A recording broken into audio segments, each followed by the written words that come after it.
तो अभी तक हमने जो अपना चैप्टर था, अरे बातें नहीं करनी अब, लाइट, रिफ्लेक्शन एंड रिफ्रैक्शन,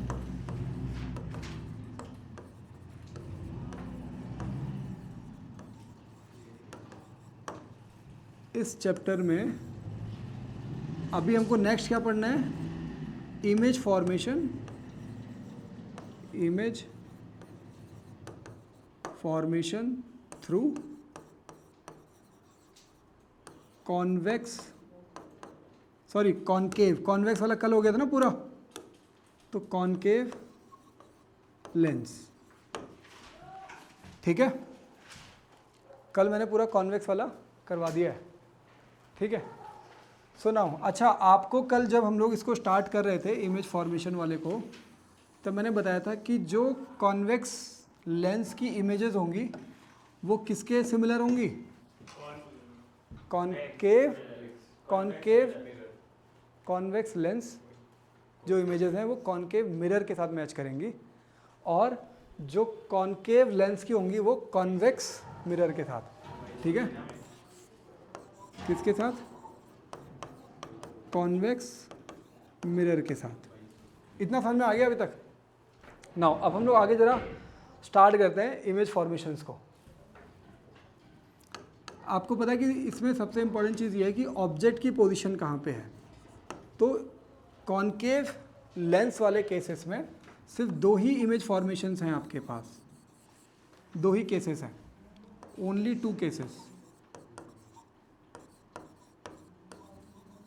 सिर्फ दो केसेस हैं। पहला केस क्या है कि object is at infinity, object कहाँ पे है, इन्फिनिटी पे है। तो उसके लिए जो आपका डायग्राम बनेगा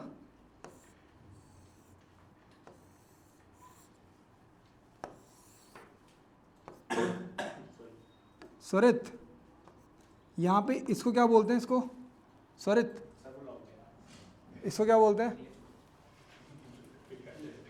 ये क्या है, क्या है ये,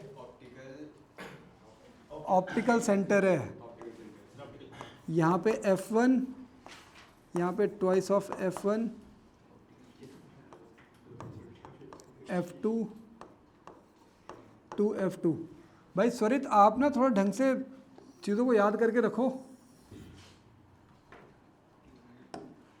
हाँ, अब देखो अगर फर्स्ट वाला केस क्या है कि ऑब्जेक्ट कहाँ पे, इन्फिनिटी से, इन्फिनिटी पे है, तो इन्फिनिटी से जो रेज ऑफ लाइट आती हैं वो पैरेलल टू प्रिंसिपल एक्सिस आती हैं, ठीक है। तो मतलब अगर कोई रे ऑफ लाइट आ रही है तो वो पैरेलल टू प्रिंसिपल एक्सिस इस तरीके से आएगी। अच्छा ये जो लेंस हमने बनाया हुआ है ये कैसा लेंस है, कन्वर्जिंग या diverging, concave lenses are diverging lens. So इसका मतलब ये रे ऑफ लाइट को क्या करेगा, डाइवर्स कर देगा, ये इस तरीके से रे ऑफ लाइट्स को फैला देगा। और ये इस तरीके से रे ऑफ लाइट्स फैलेंगी जैसे कहाँ से आ रही थी ये रे ऑफ लाइट्स, फोकस से।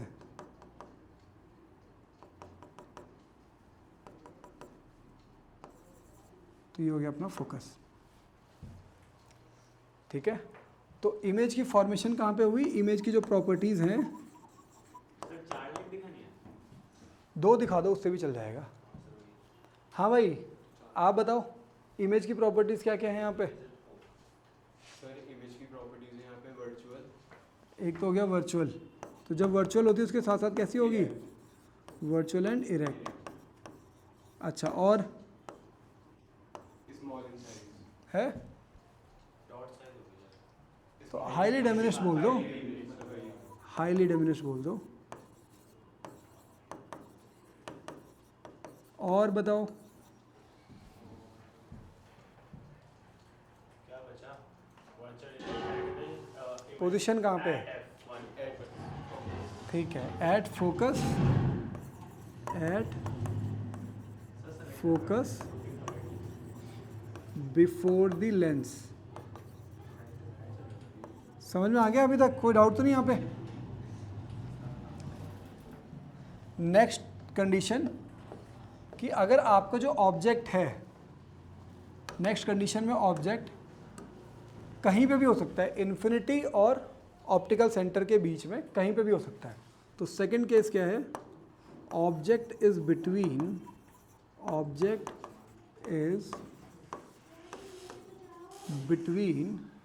इन्फिनिटी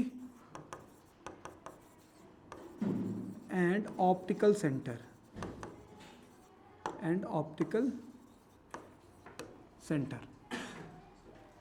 इन्फिनिटी और ऑप्टिकल सेंटर के बीच में कहीं पे भी हो सकता है ये, ठीक है। सो नाउ अब इस वाले केस में कैसे होगा वो देखो। हाँ, अब मानो अगर जो ऑब्जेक्ट है वो अगर यहाँ पे होगा या फिर किसी भी पोजीशन पे, मान लो किसी भी पोजीशन पे हो सकता है वो इन सब में से किसी भी एक पोजीशन पे हो सकता है, लेकिन किसी भी पोजीशन पे होगा तो उससे एक रे ऑफ लाइट तो पक्का जा रही होगी पैरेलल टू प्रिंसिपल एक्सिस, ठीक है। और जो ray of light parallel to principal axis जाएगी वो इस तरीके से डाइवर्ट हो जाएगी जैसे कहाँ से आ रही है, फोकस से आ रही है। ये समझ में आ रहा है अभी तक? नाउ एक रे ऑफ लाइट कहाँ से जा रही है, ऑप्टिकल सेंटर से होते हुए जा रही है, जो विदाउट एनी डेविएशन आगे पास हो जाएगी। तो इन दोनों लाइंस का ये जो रिफ्लेक्टेड रे है और ये वाली जो रिफ्लेक्टेड रे है, ये कहाँ मीट करेंगे, इस पॉइंट पे मीट कर रही है, ये इस वाले पॉइंट पे। तो यहाँ पे आपकी इमेज फॉर्मेशन हो रही है, ये ए है, ये बी है, तो यहाँ पे ऊपर में ए डैश और नीचे में बी डैश लिख दोगे। तो बताओ ज़रा इमेज की प्रॉपर्टीज़ इसमें क्या क्या हैं, आप बताओगे ज़रा अभिनव, इमेज की प्रॉपर्टीज़ बताओ क्या क्या हैं। सबसे पहला हो जाएगा वर्चुअल है और इरेक्ट है, वर्चुअल एंड इरेक्ट। फिर दूसरा, ठीक है, डिमिनिश बोल दो या फिर स्मॉल इन साइज बोल दो, स्मॉल इन साइज। और उसके बाद कहाँ पे, बिटवीन फोकस, बहुत बढ़िया,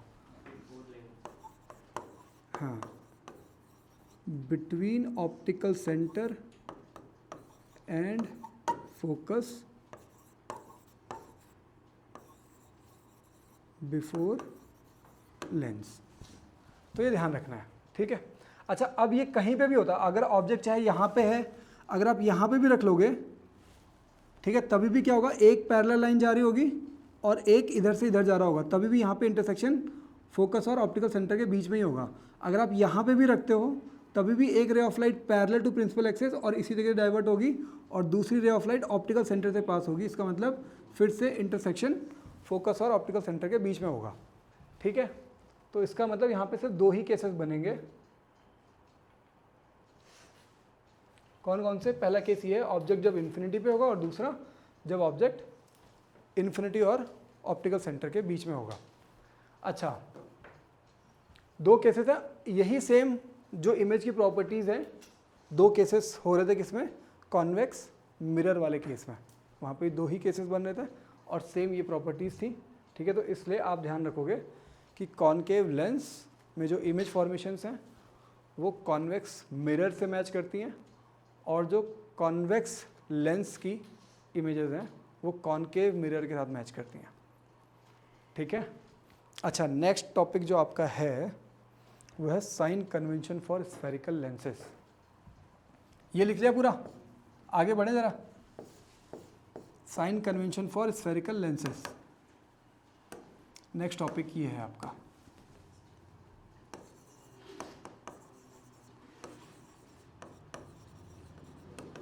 साइन कन्वेंशन फॉर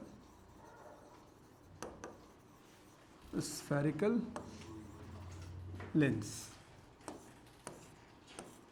देखो इसमें सबसे इंपॉर्टेंट चीज़, अच्छा सब लोग पहले इधर ध्यान दो अभी, ठीक है। सबसे इंपॉर्टेंट चीज़ क्या है, sign convention, sign convention is same for mirror and lens. बात समझ में आ रही है अभी?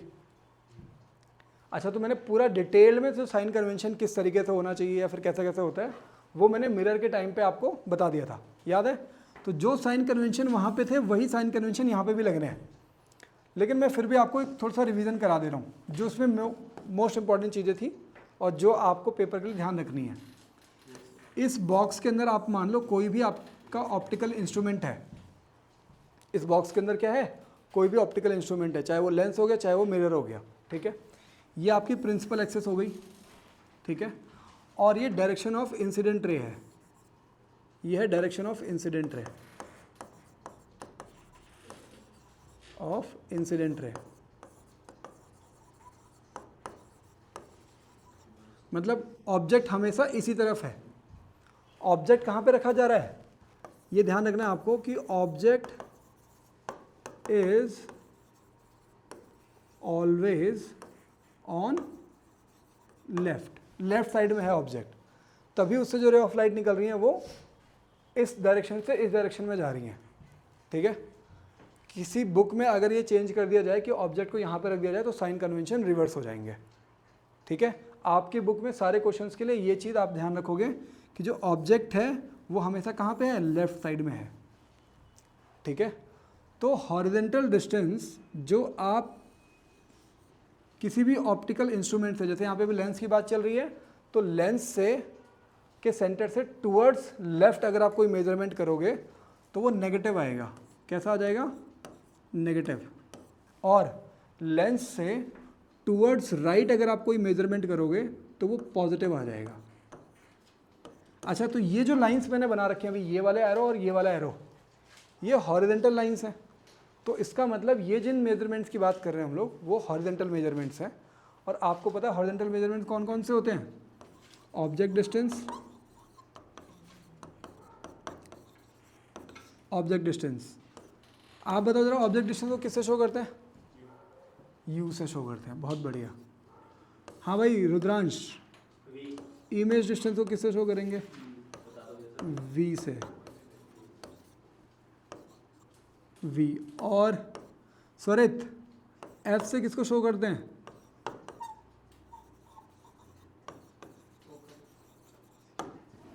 Focal length. और बोलो ना, हाँ भाई आयुष, कैपिटल आर। आप बताओ, कैपिटल आर आप बताओ, चलो आप बताओ। Sir radius of curvature. ये आप लोगों ने न्यूमेरिकल्स तक कर लिए हैं भाई। सर आपने सबसे मुश्किल वाला हमसे पूछा। अच्छा, तो ये है रेडियस ऑफ कर्वेचर, ठीक है?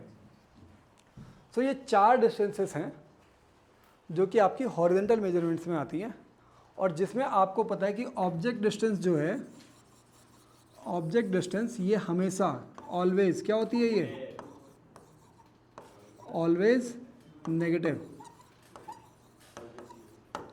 क्योंकि भाई ऑब्जेक्ट अगर इधर होगा तभी रे ऑफ लाइट इधर से जाएंगी, तो ऑब्जेक्ट की डिस्टेंस अगर आप इधर से मेजर करोगे तो फिर वो नेगेटिव ही होगी, इसका मतलब।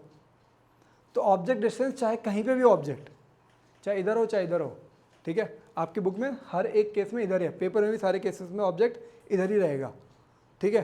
तो ऑब्जेक्ट की डिस्टेंस आपको नेगेटिव में रखनी है हमेशा। समझ में आ रहा है अभी? अच्छा, इसके बाद हाँ बताओ। अगर ऑब्जेक्ट इधर हो गया तो लेंस के तभी भी नेगेटिव होगा, क्योंकि रे ऑफ लाइट की डायरेक्शन तब इधर से इधर आ जाएगी, ठीक है? तो मान लो अगर ऑब्जेक्ट इधर रखते हो ना तो रे ऑफ लाइट की डायरेक्शन ये वाली बन जाएगी। अभी कौन सी थी, ये वाली थी। तो जब रे ऑफ लाइट की डायरेक्शन ये वाली हो जाएगी तो जब आप यहाँ से इधर की तरफ मेजरमेंट करोगे तो अपोजिट द डायरेक्शन ऑफ रे ऑफ लाइट है, तो नेगेटिव हो जाएगी, ठीक है? अभी के लिए आप ये याद रखो, जितना मैंने यहाँ पे रख दिया ना, ये आपके पेपर में और आपकी बुक में हर जगह यही रहेगा, ठीक है? अच्छा, अभी तो हमने हॉरिजेंटल डिस्टेंसेस की बात कर ली, फिर आती है बात वर्टिकल वाले की। तो वर्टिकल में अगर कोई हाइट आप प्रिंसिपल एक्सेस से अबव मेजर कर रहे हो तो वो पॉजिटिव होती है, समझ में आ रहा है? और प्रिंसिपल एक्सेस से बिलो मेजर कर रहे हो तो वो नेगेटिव होता है। बोथ साइड, चाहे इधर मेजर करो चाहे इधर मेजर करो, ठीक है। तो जो वर्टिकल डिस्टेंसेस हैं, ठीक है, तो वर्टिकल डिस्टेंसेस कौन कौन सी होती हैं? वर्टिकल मेजरमेंट्स आपका हाइट ऑफ ऑब्जेक्ट आ जाएगा, हाइट ऑफ ऑब्जेक्ट, दूसरा आ जाएगा आपका हाइट ऑफ इमेज। ये दो डिस्टेंसेस हैं। अच्छा, हाइट ऑफ ऑब्जेक्ट को किससे शो करते हैं आपकी बुक में? h, और हाइट ऑफ इमेज को h डैश। समझ में आ गया? ये सारी जो मेजरमेंट्स हैं ये चारों, ये कैसी मेजरमेंट्स हैं? हॉरिजॉन्टल मेजरमेंट्स हैं ये, हैं? नहीं, हॉरिजॉन्टल मेजरमेंट, वर्टिकल मेजरमेंट ये नहीं पूछा जाएगा, लेकिन मतलब इतनी चीज़ें आपको पता होनी चाहिए जब आप साइन कन्वेंशन को समझते हो तो, ठीक है। इससे ज़्यादा डिटेल में अगर देखना है तो फिर वो मिरर वाला जो है एक बार उसको रिवाइज कर लेना, ठीक है। सारी चीज़ें सेम यही हैं, वहाँ पे भी सारी चीज़ें जो उसमें हैं वही सारी चीज़ें यहाँ पे भी हैं, ठीक है। नाउ नेक्स्ट जो टॉपिक है वो क्या है? वो है आपका लेंस फॉर्मूला एंड मैग्नीफिकेशन, ठीक है। तो नेक्स्ट टॉपिक हो गया अपना लेंस फॉर्मूला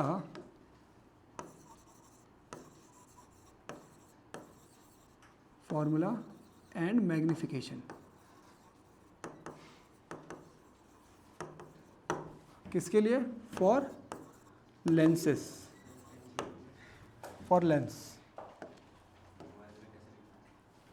नाउ दो चीज़ें हैं अभी जो हमको समझनी है। एक है हमारा क्या? Lens formula.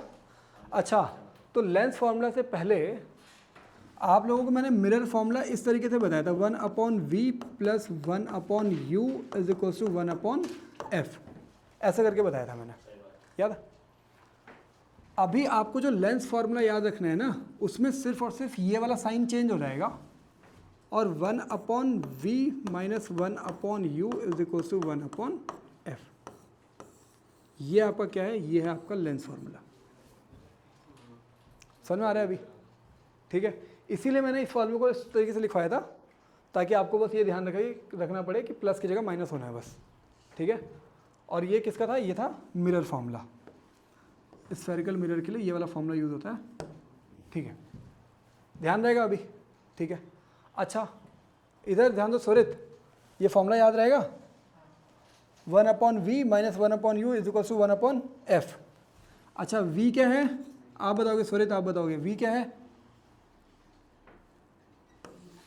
हाँ भाई आयुष आप बताओ,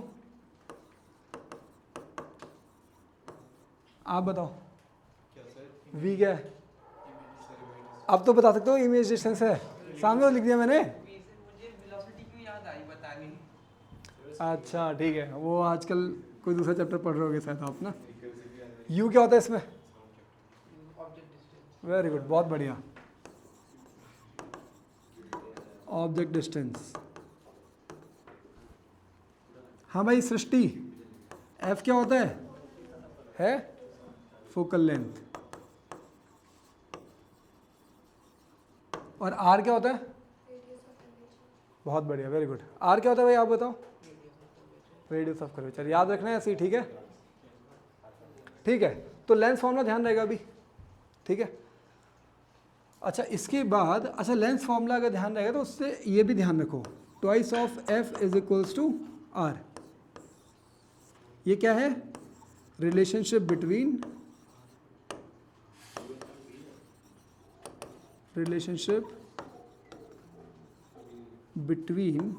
F and are.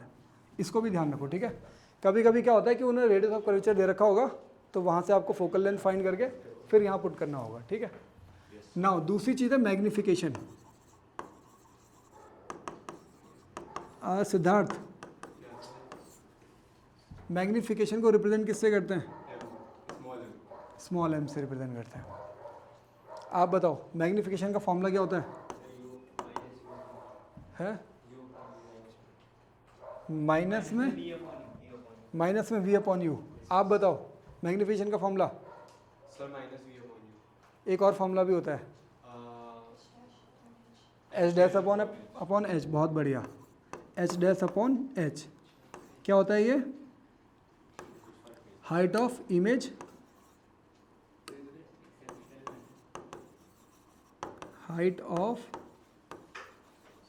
Upon height of object, height of object. भाई सबको ध्यान आ रहा है ये फॉर्मूला, ठीक है। ये जो फॉर्मूला है ना H dash upon H, magnification का, जो दोनों के लिए याद रखना है, किसके लिए, लेंस और मिरर दोनों के लिए, फॉर लेंस के लिए भी और मिरर के लिए भी, ये वाला फॉर्मूला याद रखना है एच डैश अपॉन एच, ठीक है। और मैग्नीफिकेशन का जो दूसरा फॉर्मूला है माइनस वी अपॉन यू, वो सिर्फ मिरर के लिए है, ठीक है। यहाँ पे क्या हो जाएगा, v अपॉन यू हो जाएगा, where v is the image distance and u is the object distance. अच्छा याद कैसे रखोगे, तो आपको ये पता है कि जो मिरर फॉर्मूला था, ध्यान कैसे रखना है वो बता रहा हूँ मैं आपको। मिरर फॉर्मूला में जरा मिरर फॉर्मूला क्या है, 1 upon v plus 1 upon u is equal to 1 upon f. और मैग्नीफिकेशन का ये वाला फॉर्मूला मिरर फॉर्मूला के लिए क्या है, माइनस वी अपॉन यू, ठीक है। अब देखो लेंस फॉर्मूला में इस वाले फॉर्मूले में माइनस आ गया है, ठीक है, और मैग्नीफिकेशन में प्लस आ गया है। और मिरर वाले में उल्टा है कि मैग्नीफिकेशन में नेगेटिव है और फॉर्मूला में पॉजिटिव है। ध्यान रहेगा अभी, अगर कोई एक भी चीज़ याद है तो दूसरी चीज़ को उस चीज़ से याद रख लोगे, ठीक है, कि अगर इसमें पॉजिटिव था तो यहाँ पे लेंस में नेगेटिव है, अगर मिरर में ये नेगेटिव था तो लेंस में ये पॉजिटिव है। ध्यान रहेगा अभी, ठीक है। वैल्यूज़ को कैसे लिखनी है, वैल्यूज़ को मतलब साइन कन्वेंशन के हिसाब से लिखना है, ठीक है। यहाँ तक सब समझ में आ रहा है अभी, ठीक है। अच्छा मैग्नीफिकेशन में दो चीज़ें होती हैं भाई, मैं दोबारा बता रहा हूँ इस चीज़ के लिए। मैग्नीफिकेशन में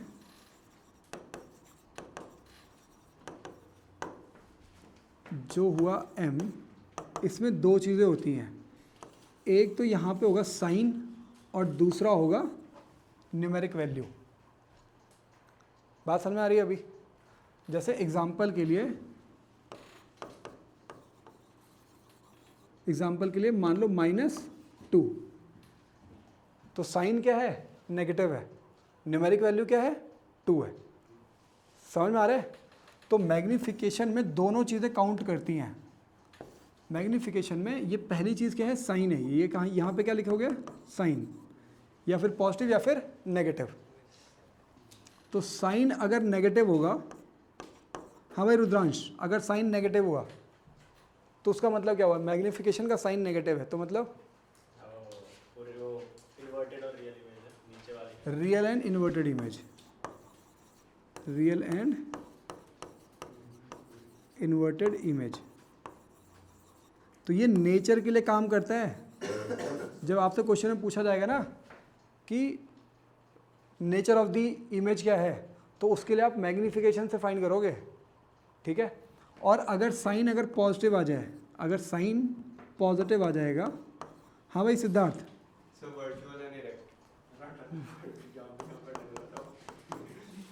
virtual and erect image, virtual and erect image, ठीक है। हाँ न्यूमेरिक वैल्यू, यहाँ पे क्या चीज़ बताई मैंने, यहाँ पे क्या होता है, यहाँ पे होता है numeric value. Numeric value, numeric value के 3 अलग अलग तरीके हो सकते हैं। एक तो ये हो सकता है कि ये 1 के इक्वल हो, इक्वल्स टू 1, तो इसका मतलब क्या हो जाएगा, height of image, height of image किसके इक्वल हो जाएगी भाई, रुद्रांश। अगर न्यूमेरिक वैल्यू 1 के इक्वल है, मैग्नीफिकेशन की न्यूमेरिक वैल्यू 1 के इक्वल है, तो इसका मतलब हाइट ऑफ इमेज किसके इक्वल है, हाइट ऑफ ऑब्जेक्ट के, हाइट ऑफ ऑब्जेक्ट। कौन है भाई जिसका फ़ोन चल रही है, ग्रेटर देन 1, अच्छा ठीक है ठीक है। अच्छा, अगर मैग्नीफिकेशन की न्यूमेरिक वैल्यू ग्रेटर देन 1 हो जाए, आप बताओ सृष्टि, है मैग्नीफिकेशन, जैसे ये एग्जांपल हमने लिया 2, तो न्यूमेरिक वैल्यू क्या है, ग्रेटर देन 1 है ना, तो इसका मतलब क्या हो जाएगा, आप बताओ क्या हो जाएगा। इमेज की हाइट थोड़ी सी बड़ी होगी। हाँ, तो हाइट ऑफ इमेज जो है ये बड़ी हो जाएगी हाइट ऑफ ऑब्जेक्ट से। और अगर आपकी जो न्यूमेरिक वैल्यू है, मैग्नीफिकेशन की न्यूमेरिक वैल्यू मान लो कुछ इस तरीके से आ गई +1, ये 1 लिख रहा हूँ मैं, सॉरी +1 नहीं, +0.5, 0.5, तो ये लेस देन 0.5 क्या है, लेस देन 1 है ना, तो लेस देन 1 हो जाए अगर मैग्नीफिकेशन की न्यूमेरिक वैल्यू, तो इसका मतलब क्या हो जाता है, height of image is less than height of object. अभी समझ में आ रही सारी चीज़ें। नाउ अब मैं कुछ क्वेश्चंस दे रहा हूँ, इससे रिलेटेड कुछ क्वेश्चंस दे रहा हूँ, ठीक है। मैग्नीफिकेशन की वैल्यू +3 है, ये है क्वेश्चन, ये है क्वेश्चन। मैग्नीफिकेशन की वैल्यू कितनी है, +3। आपको नेचर और साइज ऑफ इमेज बताना है, फटाफट बताओ, nature and size of image, फटाफट जल्दी करो। मैग्नीफिकेशन की वैल्यू +3 है, +3 में भी कर दो, -1.5 में भी कर दो, और +0.5 में भी कर दो। करना क्या है, हर कुछ वैल्यू नहीं निकाल पाएंगे कुछ इमेज का, कितना नेचर बताना है कि बड़ा आपको समझ में आ रहा है क्या करना है, बड़ा छोटा करना है, आपको समझ में आ रहा है, नहीं आ रहा है, बड़ा छोटा करना है बस। नहीं भाई, मैग्नीफिकेशन की वैल्यू +3 दे रखी है, ठीक है, आपको ये बताना है कि इमेज साइज का नेचर क्या है और इमेज का साइज क्या है, मतलब बड़ा छोटा ये बताओगे, हाँ बस।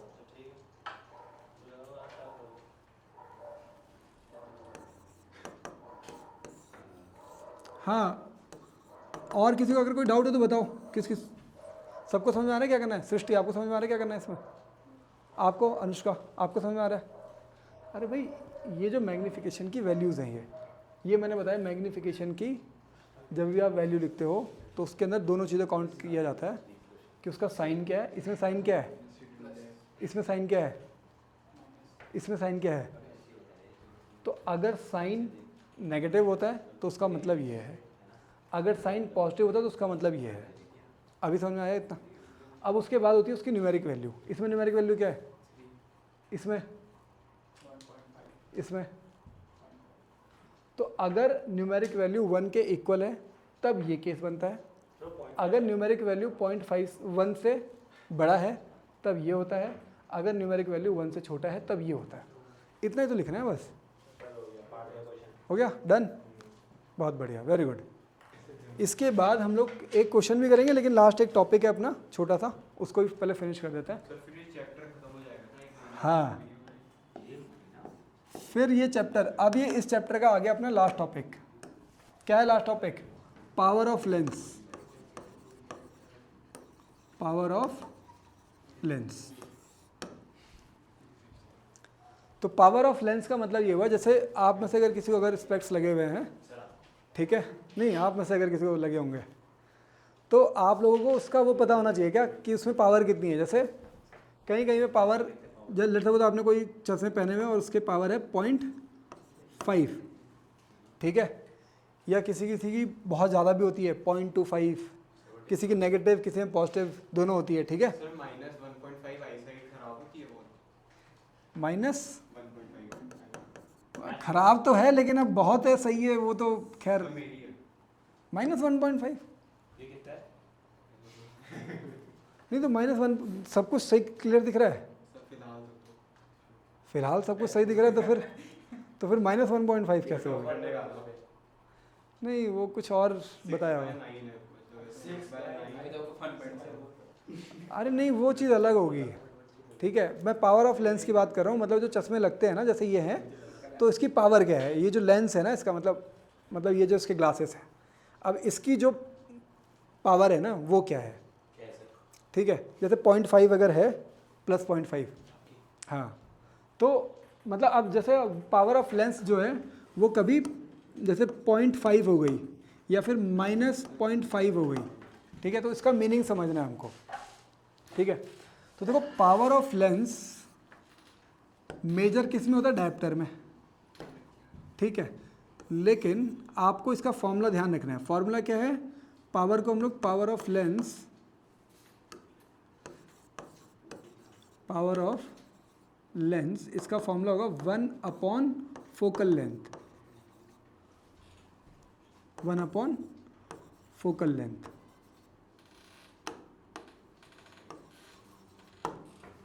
ठीक है, या फिर सिंपली आप इसको और 1/f भी बोल सकते हो, ठीक है, 1/f बोल सकते हो। नाउ अब ये है कि आप मुझे ये बताओ कि फोकल लेंथ के ऊपर ही डिपेंड कर रहा है कि पावर कितनी होगी, बात समझ में आ रहा है अभी।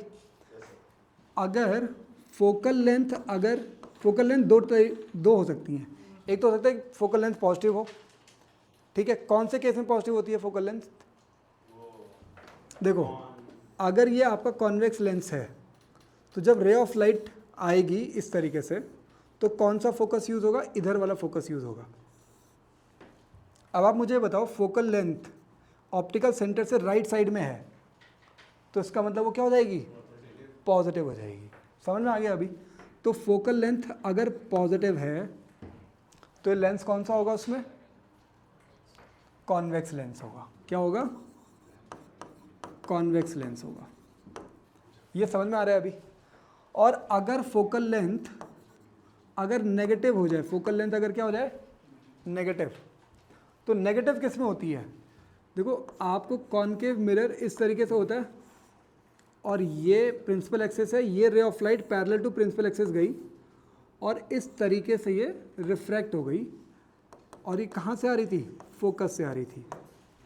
तो ऑप्टिकल सेंटर से इस वाले फोकस की डिस्टेंस नेगेटिव या पॉजिटिव, नेगेटिव, इधर से इस तरफ towards the left negative, towards the right positive, तो ये वाला फोकस यूज हो रहा है, ठीक है। तो ये कौन सा लेंस है, कॉनकेव लेंस है, कॉनकेव लेंस। अच्छा अभी तक इतनी चीज़ें समझ में आ गई। पावर ऑफ लेंस का फॉर्मूला क्या है, 1/फोकल लेंथ, 1/फोकल लेंथ होता है। और फोकल लेंथ अगर पॉजिटिव है तो इसका मतलब कॉन्वेक्स लेंस है, इसका मतलब अगर अच्छा फोकल लेंथ अगर पॉजिटिव हो गई तो मतलब पावर भी क्या हो जाएगी, पॉजिटिव, समझ में आ रहा है अभी। अगर फोकल लेंथ नेगेटिव हो गई तो पावर भी क्या हो जाएगी, नेगेटिव हो जाएगी। अगर आपको किसी ने बताया पावर कि -0.5 है तो -0.5 है, इसका मतलब फोकल लेंथ नेगेटिव में रही होगी, ठीक है, और नेगेटिव में फोकल लेंथ है, इसका मतलब लेंस कौन सा लगा हुआ है, उसको कॉनकेव लेंस लगा हुआ है, समझ में आ रहा है अभी। ये अंडरस्टैंडिंग की चीज़ें हैं। नाउ अब इसके बाद ये समझो कि जो यूनिट है ना, unit of power, unit of power, ये भी बहुत इंपॉर्टेंट चीज़ है भाई। ये है डायप्टर, डायप्टर जिसको हम लोग कैपिटल डी से डिनोट करते हैं, समझ में आ रहा है अभी। तो 1 डायप्टर इज इक्वल्स टू 1/, यहाँ पे ध्यान रखना कि ये तुम्हारा जो फोकल लेंथ होता है ना, 1 डायप्टर के लिए जो फोकल लेंथ यूज़ हुआ है ये किस में है, ये है इन मीटर्स, किस में है ये, इन मीटर्स। सर इसे कैपिटल डी से डिनोट करता है, हाँ कैपिटल डी से, ठीक है। तो जो पावर आपने मेजर की है वो मतलब जैसे अगर किसी का अगर 0.5 है तो 0.5 डायप्टर होता है, ठीक है। तो 0.5 डायप्टर हुआ तो डायप्टर के लिए 1/, यहाँ पे लेट्स सपोज जैसे अगर किसी ने बोला 0.5 डायप्टर तो इज इक्वल्स टू 1/f। तो ये फोकल लेंथ इधर से इधर जाएगा, f इधर आ जाएगा, यहाँ पे जाएगा 1/0.5, सो एफ इज इक्वल्स टू 10/5, इससे इसको कैंसिल 2, तो एफ कितना आ रहा है 2 मीटर्स आ रहा है। समझ में आ रहा है अभी? फोकल लेंथ कितनी आ रही है 2 मीटर्स आ रही है। अच्छा फोकल लेंथ क्या पॉजिटिव में है नेगेटिव में है? पॉजिटिव में है। इसका मतलब कौन सा लेंस है? कॉन्वेक्स लेंस है। कॉन्वेक्स लेंस है and focal length is 2 metre. अभी समझ में आ गया? ठीक है, डिपेंड करता है किसको कितनी बीमारी है, मुझे आइडिया नहीं है इसका। हाँ आप लोग मुझे ये बताओ कि एक पर्सन है कोई जिसको डॉक्टर ने एडवाइस किया है जो लेंस मतलब जो लेंस यूज़ करने के लिए वो है -1.5, ठीक है। तो जो पावर एडवाइज्ड है, power of lens advised is -1.5, और आपको ये बताना है कि ये टाइप ऑफ लेंस क्या है, टाइप ऑफ लेंस, और दूसरा ये बताना है कि इसकी फोकल लेंथ क्या होगी, फोकल लेंथ क्या होगी, फटाफट बताओ। 10 bye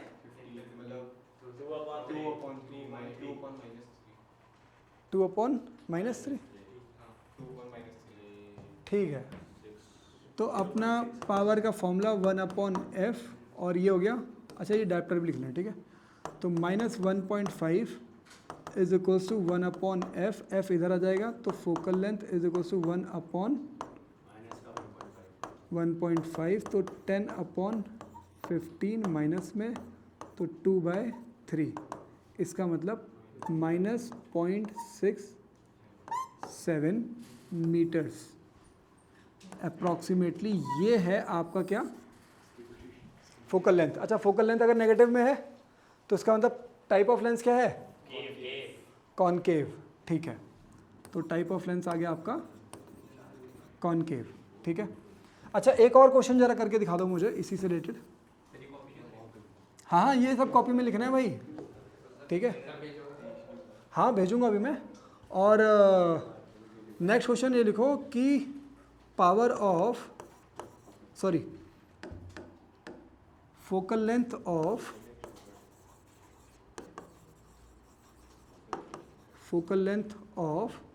convex lens is 50 centimeter. Find the power of it. लो भाई एक क्वेश्चन तो आपने ये कर लिया, अब एक क्वेश्चन ये कर लो, है ये सेंटीमीटर है। हाँ करो अपने हिसाब से करो, फटाफट करके दिखाओ ज़रा।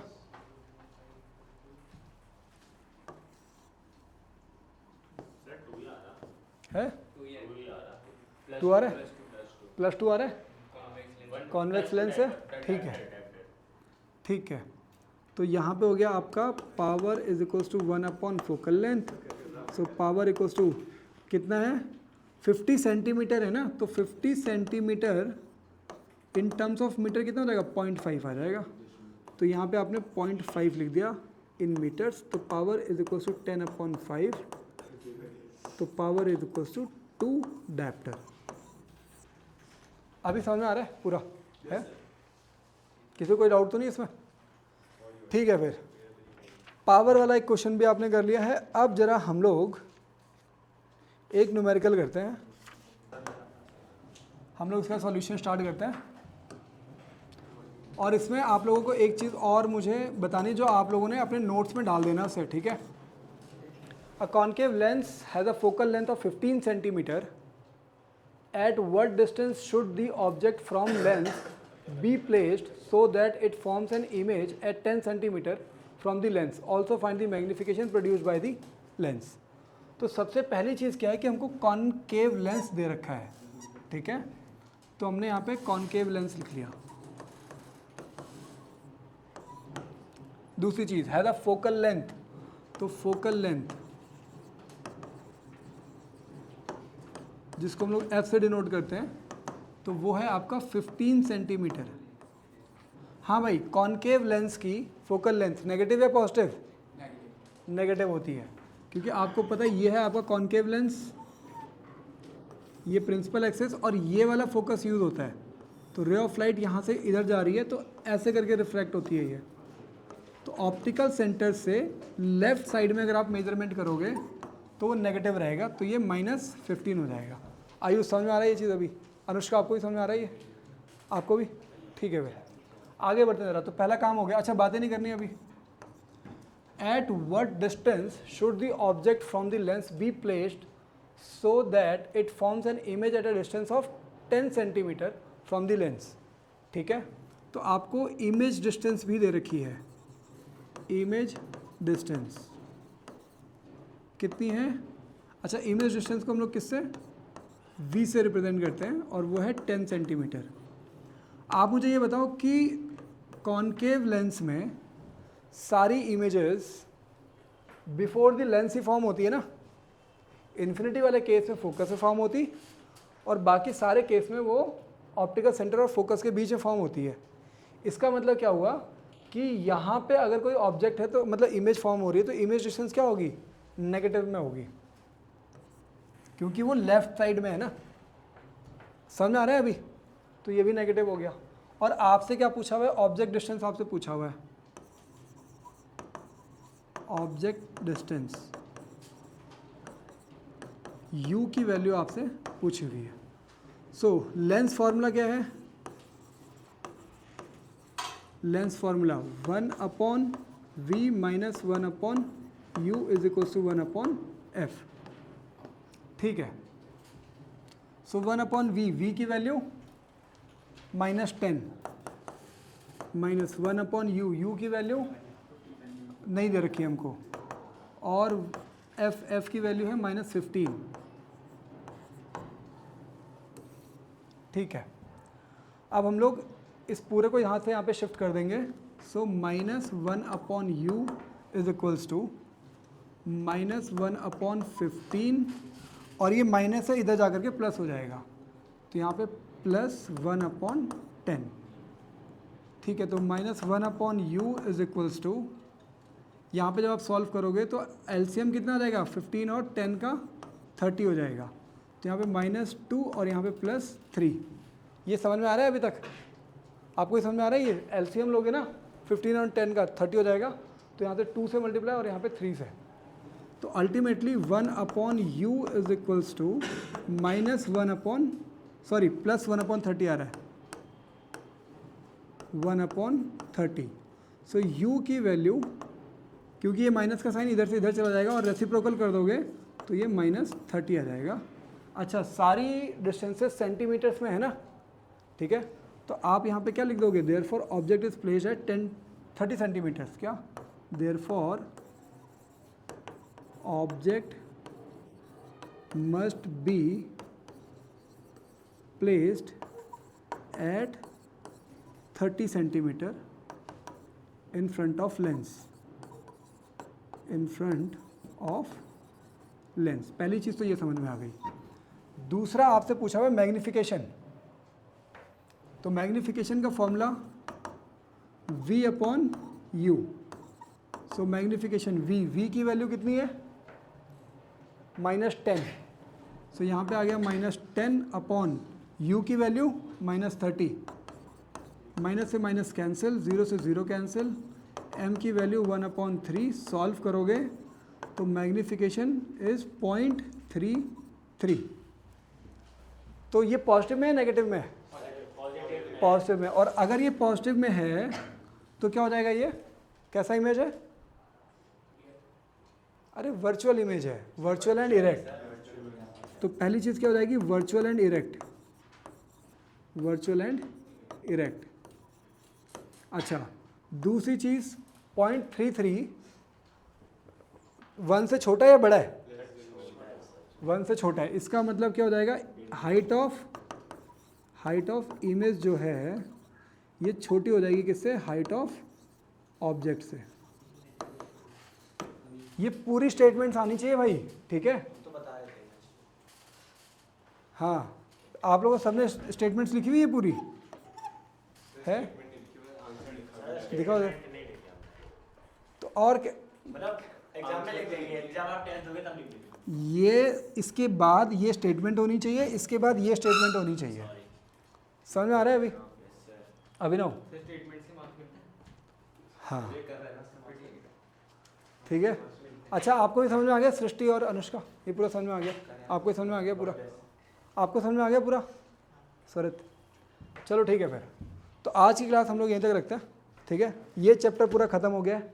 नेक्स्ट जो मैं टेस्ट दूंगा, टेस्ट में रियल नंबर, पॉलिनोमियल्स और इस चैप्टर का रिफ्रैक्शन वाला पार्ट पूरा आएगा। इससे मोस्टली न्यूमेरिकल्स ही आएंगे, ठीक है, ध्यान रखना। चलिए आप ग्रुप